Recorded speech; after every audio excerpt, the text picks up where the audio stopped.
Hello, welcome to the 400 Board Game Challenge, where I am playing through my board game collection. This week, I am going to be talking about Fresco, which has been around for a while. I think it came out in 2010. This is the big box version. It has 10 expansion modules in this box. The other game I played on the list is called Endless Winter. It came out last year in 2022. It also has a few expansions that I'll also talk about later. First, let me tell you about Fresco. I was introduced to this game probably 2015 and I played it a couple times. And shortly after, I bought my own copy and I put it on my shelf and never played it again. So when I set out to play the game last week, I opened up the box and it looked like this. That is very neat, don't you think? But to be honest, I don't like these molded inserts. And that is one of the first things that I trash. I never buy pre made inserts because, well, the games cost enough money and I don't mind a little extra time to set the game up.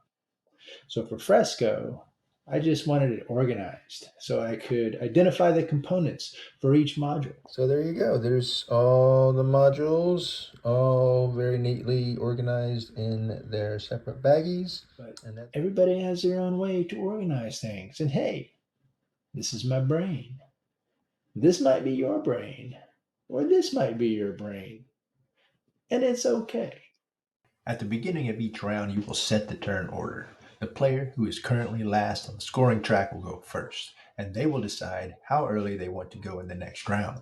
If you want to go first, you will go down on the happiness track and pay more for the paints that you purchase, but there are many advantages to going first.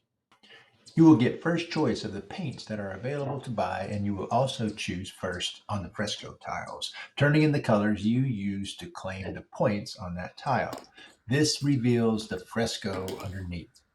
You will be first to choose from the portraits available that round, and everyone will complete the actions in order depending on the workers on their player board. In our game of Fresco, we included the first three modules that are listed in the rulebook, and I can definitely recommend adding those to any game.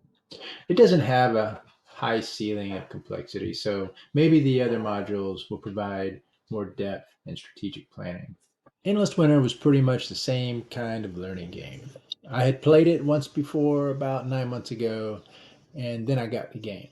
So I knew how to set it up and how the basic actions worked. This is a game that requires a lot of table space. I don't usually complain about big games because I have a big table and quite frankly, I like big games. But here's the problem that often happens the first time you play a game like this.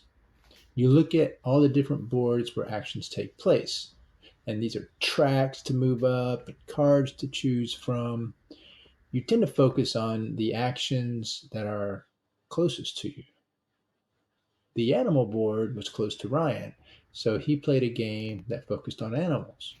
The terrain board was close to Tim, so he played a game that focused on moving his tents around. The culture cards were facing me, so I focused on getting these culture cards in my hand. Now, during the course of the game, we all started venturing around to different areas. Sure. I mean, at one point, I had to stand up and walk around Tim to look at that megalith board to see where I should put my little megalith token. Strategically, the game gives you so many options. You can't ignore any aspect of the game here. You've got your idle boards, you've got your culture cards, you've got your animal cards, you've got your megalith tiles, you've got your the terrain tiles. You've even got the sacred stones that give you points at the end of the game. You really have to get points from all of these areas. You can't just focus on one aspect of the game. And that's what makes it a good game. But I mean, despite all that, it does feel like it has limited replayability. Even the expansions don't seem to change that much about the game. But if you play with the Rivers and Rafts expansion, you're going to need an even larger playing table, and it will increase your playing time. because it provides another scoring criteria every round. Now, if someone comes over and they say, hey, let's play Fresco, or hey, let's play Endless Winter, I'm going to happily take it off the shelf. But ask me that after I play 10 times, I would probably be less interested. I don't know, maybe. Okay, well, that was Fresco and Endless Winter. I'm at 204 games. See you next time.